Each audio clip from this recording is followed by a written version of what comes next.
Muchísimas gracias por continuar con nosotros y en este momento le damos la bienvenida en el estudio de CIPSE Noticias más temprano a Jorge Contreras, coordinador de capacitación de la Cruz Roja Mexicana, con quien el día de hoy vamos a hablar sobre las hemorragias no convencionales. Jorge, muchísimas gracias por acompañarnos. Hola Nancy, muy buenos días. Bienvenido, nos da un placer enorme siempre recibirte en este estudio porque nos llenas de mucha información que nos ayuda y que puede permitirnos salvar una vida. El día de hoy, hemorragias no convencionales, ¿cuáles son, Jorge? Claro. Y sobre todo, pues lo que quiero comentarte es que pues aprovechamos este espacio para comentar que el día de mañana es el Día Internacional de los Primeros Auxilios.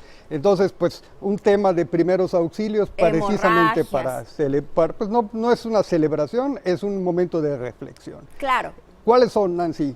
Pues normalmente estamos pensando siempre en las lesiones que nos produce un agente físico, ¿no? Nos hace una herida y una hemorragia resultante de esta, o algo que no vemos porque está adentro, porque son hemorragias internas. Esos son unos temas, grandes temas.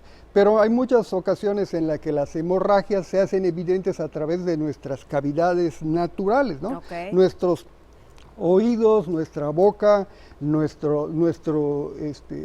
pues la vagina, el ano, todas esas áreas son susceptibles de tener evidencia de hemorragia. Puede haber hemorragias. Sí, así es, claro. Y además puede ser una situación poco grave o muy grave. Por eso hay que aprender a diferenciarla y también en casa pues deberíamos tener esa información. Ok, perfecto. ¿Cuál es el primer paso después de detectar una hemorragia? Porque digo, ha de ser, obviamente es muy impresionante para cualquier persona, pero nosotros como personas que no estamos capacitadas malamente, porque para eso está la Cruz Roja y para eso están sus cursos, ¿qué debemos hacer cuando se presenta una hemorragia no convencional? Así es, pues identificar el nivel de ella, ¿no? Y las características que tiene. Claro. Cada una pues representa una potencialidad diferente.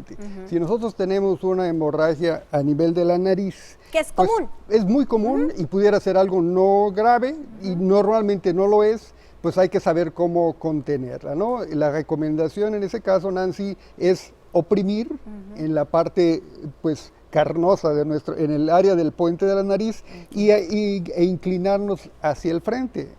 Antes nos decían que lo hagamos hacia atrás, ¿verdad? Siempre. Me acuerdo el otro día que tocaste ese punto y que todos nos quedamos en shock de verdad, porque cuando estábamos chiquitos y cuando estábamos grandes siempre, lo primero es te inclinaban así tu cabeza hacia atrás. ¿Y qué pasaba? Se debe de hacer eso. Pues, ¿qué pasaba? Entonces la sangre se va hacia tu vía digestiva o hacia tu vía aérea. Claro. Y pues por supuesto que no es lo deseable. Entonces oprimir en esta área y hacia el frente. Ok, perfecto. Allá. Normalmente no tiene consecuencias graves, pero las que sí pudieran ser graves son las óticas, en el área de los oídos, el canal auditivo. Si tú percibes una hemorragia, sobre todo si es acompañada de un líquido blancuzco o transparente, y tuviste una hemorragia, un traumatismo, puedes presumir que tienes una lesión a nivel craneal. Entonces eso sí es muy grave y hay que tener muchas precauciones y mantener al paciente lo más quieto posible y activar el servicio médico de urgencias. Ok, perfecto. Otras potencialidades o posibilidades es que tengamos hemorragias en el área bucal. Esas pues pueden ser dentales o de la encía, pero también pueden ser más graves. Si tú tienes vómitos con sangre y percibes la coloración, pues ahí te vas a dar cuenta de cuál es su procedencia, ¿no? Claro. Si tú la percibes de un color claro y espumoso, pudiera ser pulmonar. Si la percibes oscura y con restos alimenticios, es digestiva. Las dos no son buenas, por supuesto, ¿no? Claro.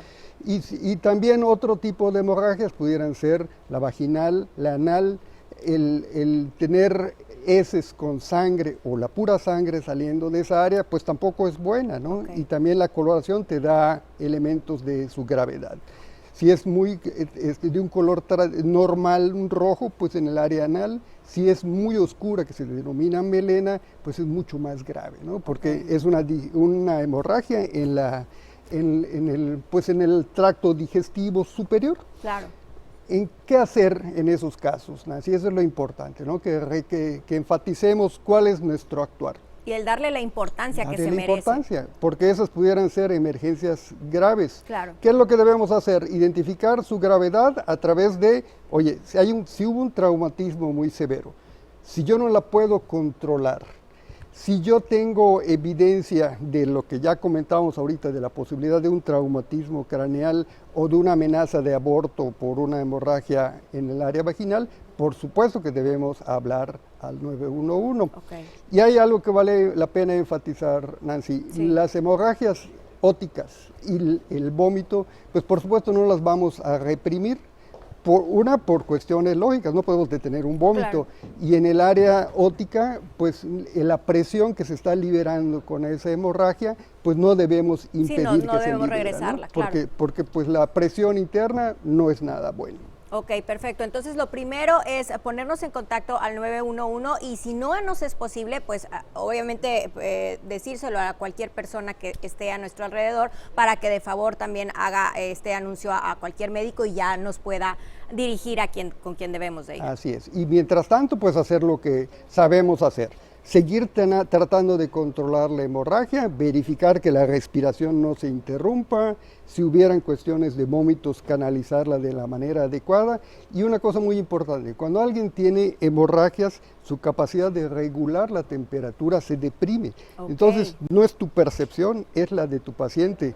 Entonces, si él tiene una hemorragia severa, cúbrelo en automático, porque su capacidad de regulación de temperatura se va a ir para abajo. ¿Eso pasa en todas las ocasiones? En las hemorragias, cuando son graves, tiene la potencialidad de causar ese efecto. Ok, por eso siempre en las películas vemos que cuando está ahí un accidente o algo, luego salen con colchitas porque Así es. Perdieron la temperatura. Es un procedimiento automático que debes hacer en el caso de hemorragias. Perfecto, serias. Pues Jorge, te agradecemos muchísimo, como siempre. Les queremos recordar a todo el público que pueden encontrar más información sobre la Cruz Roja en sus redes sociales, ¿verdad? Claro. Para que ahí puedan checar las fechas de los cursos, si hay alguna empresa, algún negocio que esté interesado. La Cruz Roja Mexicana, como siempre, pues levantando la mano para apoyarnos y para ayudarnos. Muchísimas gracias, Jorge, y nos vemos la próxima semana, claro que ¿te sí. parece? Muchas gracias. Gracias, y nosotros nos vamos al otro lado del estudio porque Gretel Mac tiene más información. Adelante.